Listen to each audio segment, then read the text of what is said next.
برادران ملت اسلامی، السلام علیکم ورحمۃ اللہ وبرکاتہ۔ الحمدللہ وکفا وسلام علی حبیبہ المصطفیٰ، اما بعد فاعوذ باللہ من الشیطان الرجیم، بسم اللہ الرحمن الرحیم۔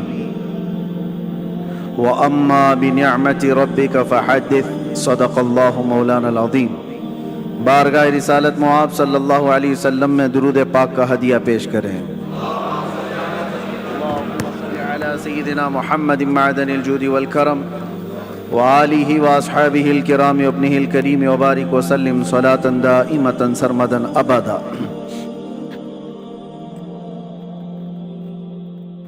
عزیزان گرامی وقار، ہم ویسے یہاں پر جمعہ کی نماز کے لیے حاضر ہیں اور اللہ کا یہ مقدس گھر ہے۔ یہاں پر تعظیم، عبادت خالص اللہ کی ہوتی ہے۔ یہاں سارے انسان برابر ہیں۔ ہم میں سے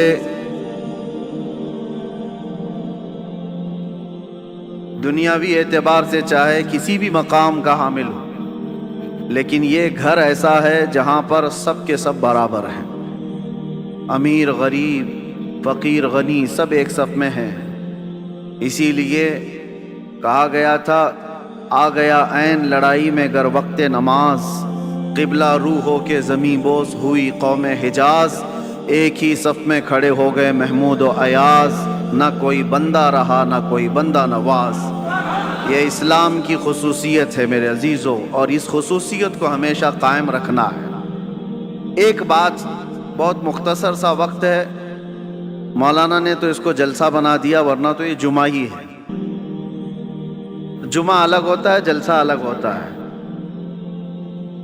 میں آپ سے ایک بات عرض کرنا چاہتا ہوں، برسوں سے آپ اس عبادت خانے میں یا جہاں پر بھی اپنی پیشانی ٹیکنے کے لیے جاتے ہیں، بچپن سے تو آپ مسجدوں میں جا رہے ہوں گے۔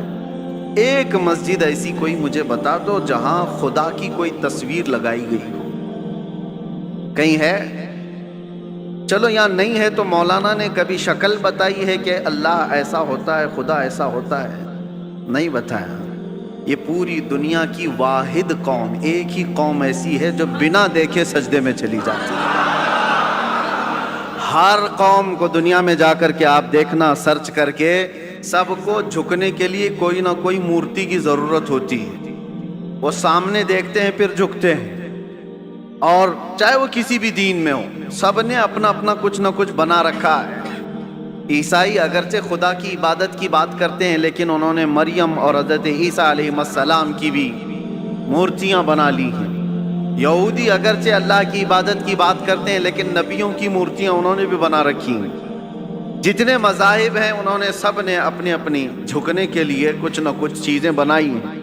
یہ پوری دنیا میں ایک ہی قوم ہے، ایک ہی قوم ہے۔ اسی لیے تو میں عرض کرتا ہوں میرے عزیزوں، اللہ تبارک و تعالیٰ نے ہماری اور تمہاری فضیلت میں قرآن کی شروع کی آیتوں میں فرمایا یؤمنون بالغیب، یہ وہ لوگ ہیں جو غیب پر ایمان رکھتے ہیں۔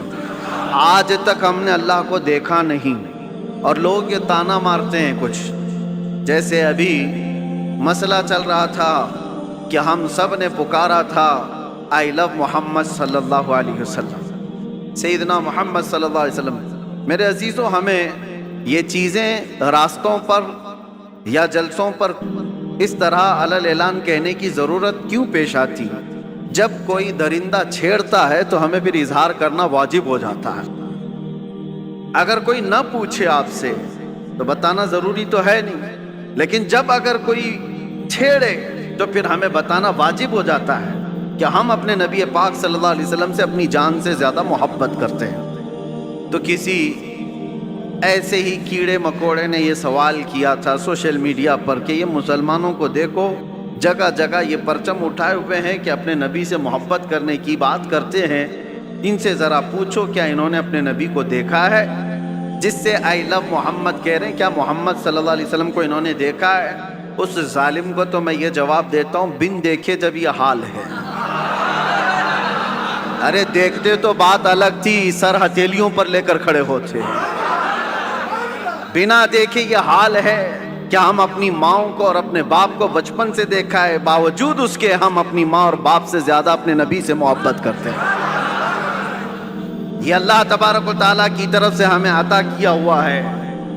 میں آپ سے یہ بات کہنا چاہتا ہوں کہ دنیا اسی میں پریشان ہے کہ ایک ایسی قوم ہے نہ اپنے خدا کو دیکھیے نہ اپنے نبی کو دیکھیے، لیکن دوسروں کی بنسبت اس قوم کا حال یہ ہے دوسروں کو پرچار کر کر کے بلانا پڑتا ہے اور یہ بنا اعلان کے جمعہ میں بھر جایا کرتے ہیں. آج تک کبھی جمعہ کا پوسٹر لگتا ہوا دیکھا آپ نے کہ اس مسجد میں جمعہ کی نماز ہونے والی ہے؟ بچپن سے کبھی سنا آپ نے؟ ایک اذان ہوتی ہے ساری صفیں بھر رہی ہیں. ہر مسجد کا حال ہے. جمعہ میں کون تمہیں دعوت دے کر بلاتا ہے؟ مؤذن صاحب گھر گھر جاتے ہیں، پوسٹر لگایا جاتا ہے، پرچار کیا جاتا ہے؟ نہیں. اس بات سے تو دنیا خوف زدہ ہے کہ آخر ان کو کون جمع کرتا ہے ان صفوں میں، اور صفوں میں آنے کے بعد کسی کی کوئی وی آئی پی صف نہیں ہے. جو پہلے آیا وہ پہلے بیٹھ گیا. وہ کسان کا بچہ بھی سامنے بیٹھ سکتا ہے، کسی غریب مزدور کا بچہ بھی پہلی صف میں بیٹھ سکتا ہے، اور بادشاہ اگر تاخیر سے آئے تو پیچھے ہی بیٹھا رہے. یہ نظام کہاں سے ہے؟ یہ آج تک ان کو کون بنا کر رکھا ہے؟ دنیا اس بات سے خوف زدہ ہے میرے عزیزوں. یہ وہ چیزیں ہیں. جارج برنارڈ شاہ ایک بہت بڑا مورخ ہے انگریز، اور اس نے یہ لکھا ہے کہ بہت سارے دنیا میں ریولیوشن آئے، دنیا میں بہت سارے انقلاب آئے، بڑی بڑی شخصیتیں آئیں، جیسے مارکس کا، لینن کا، اور بھی کئی ایسے بڑے بڑے شخصیات آئی. انہوں نے دنیا کے نظام کو بدلنے کی کوششیں کی، لیکن ان کا انقلاب، ان کا ریولیوشن 100 سال سے زیادہ تک نہیں چلا. ان کے اپنے شاگرد جب تک تھے تب تک ان کے انقلاب میں دم تھا. جارج برنارڈ شاہ کہتا ہے دنیا میں ایک ہی انقلاب میں نے دیکھا ہے 14 صدیوں کے بعد بھی آج بھی پوری طاقت کے ساتھ قائم ہے، اور وہ انقلاب ہے مکہ کی سرزمین سے اٹھا ہوا، محمد الرسول اللہ کی زبان سے لایا ہوا، اور مدینے کے بادیہ نشین بغیر چپل کے ایک لباس میں چلنے والے وہ صحابہ کا لایا ہوا انقلاب ہے. اور زمانہ بدلتا گیا، حکومتیں بدلتی گئی، کتنے طوفان آئے، کتنے اندھیریاں، کتنے کیا کیا آئے، لیکن اس انقلاب میں آج بھی وہ دم ہے، آج بھی وہ اثر ہے کہ ایک بار اگر ان کے نبی کو کوئی چھیڑ لے تو پوری دنیا میں یہ سڑکوں پر آ جاتا. یہ بات میں آپ کو اس لیے کہہ رہا ہوں، یہ جان ابھی تک باقی کیوں ہے؟ 1400 سال ہو گئے، یہ جان باقی ہے. آپ کو پتہ ہے میں آپ کو بہت بڑی بات کہنے جا رہا ہوں، توجہ. یہ جمعہ آج تک ہمارے سلامت ہیں. کتنے درندے آئے اذانیں بند کرنے کے لیے، قرآن پر پابندیاں لگانے کے لیے، کیا کیا نہیں کیا. 1400 سال یوں ہی نہیں گزرے ہمارے. لوگ کہتے ہیں آج حالات خراب ہیں، اس سے بھی بڑے حالات خراب ہو کے گئے. چنگیز آیا، ہلاکو آیا، جنہوں نے مسلمانوں کی کھوپڑیوں سے مینار بنا دیے تھے، بغداد کی پوری سرزمین کو مسلمانوں کے خون سے لال کر دیا تھا. اس وقت جب اسلام نہیں رکا تو آج کے نشیڑیوں سے کیا اسلام رکے گا؟ کچھ نہیں ہونے والا ہے. لیکن حالات آئے اور گئے، لیکن آج تک یہ جو جان باقی ہے، کون تمہیں جمع کرتا ہے آج؟ ویسے تو مسلمان کسی کی جلدی ماننے والے نہیں، کسی کو قائد بھی نہیں مانتے. کوئی ہمارا ایک لیڈر ایسا ہے نہیں جو سب کو جمع کر دے. اس کے باوجود بھی ان صفوں میں کون جمع کرتا ہے؟ امام کی بھی وہ حیثیت نہیں ہے تمہیں جمع کرنے کی. بھائی امام کی حیثیت کو کیا ہے وہ تو ہم جانتے ہیں. ہر مسجد کا وہ بیچارہ وہ اپنے ہی گھر بار کی فکر میں ہے. لوگ اس کو خالی جمعہ اور امامت کے طور پر دیکھتے ہیں، باقی جمع کرنے کی طاقت یہ پوری وہ نہ امام کی ہے نہ مؤذن کی ہے، اور بڑے نیتا کی بھی نہیں. جب ان کا کوئی بڑا نیتا نہیں، کوئی بڑا قائد نہیں، تو یہ لاکھوں کی تعداد میں صفوں میں ان کو ہر جمعہ کون جمع کرتا ہے؟ اور صرف یہاں نہیں، پوری دنیا میں کون جمع کرتا ہے؟ یہ رمق، یہ دمک آج تک ان کے چہروں پر باقی کیوں ہے؟ آج پوری دنیا تمہیں آتنکواد کا ایک لیبل لگانے کے لیے کیا کیا نہیں حربے استعمال کیے، پوری میڈیا کا استعمال کیا. داڑھی دکھے تو لوگ کہیں ٹیررسٹ ہے، ٹوپی دکھے تو لوگ کہیں ٹیررسٹ ہے. سب پروپیگنڈے کے باوجود نہ ٹوپی اتری نہ داڑھی اتری. آج بھی ہے یا نہیں ہے؟ اس لیے میں بتانا یہ چاہتا ہوں کہ یہ رمق، یہ دمک، یہ جان آج تک باقی کیوں ہے؟ اس لیے کہ ہمارا رسول زندہ ہے تو دین بھی زندہ ہے. رسول زندہ ہے اور زندہ رسول کا دین قیامت تک زندہ رہنے والا ہے. ہمارے اندر جو زندگی باقی ہے نا، یہ جو رمق دمق ہے، یہ جو کچھ بھی چمک دمک ہے، صرف اس لیے کہ وہ جو نہ تھے تو کچھ نہ تھا، وہ جو نہ ہو تو کچھ نہ ہو. جان ہے وہ جہان کی، اور جان ہے تو جہان ہے.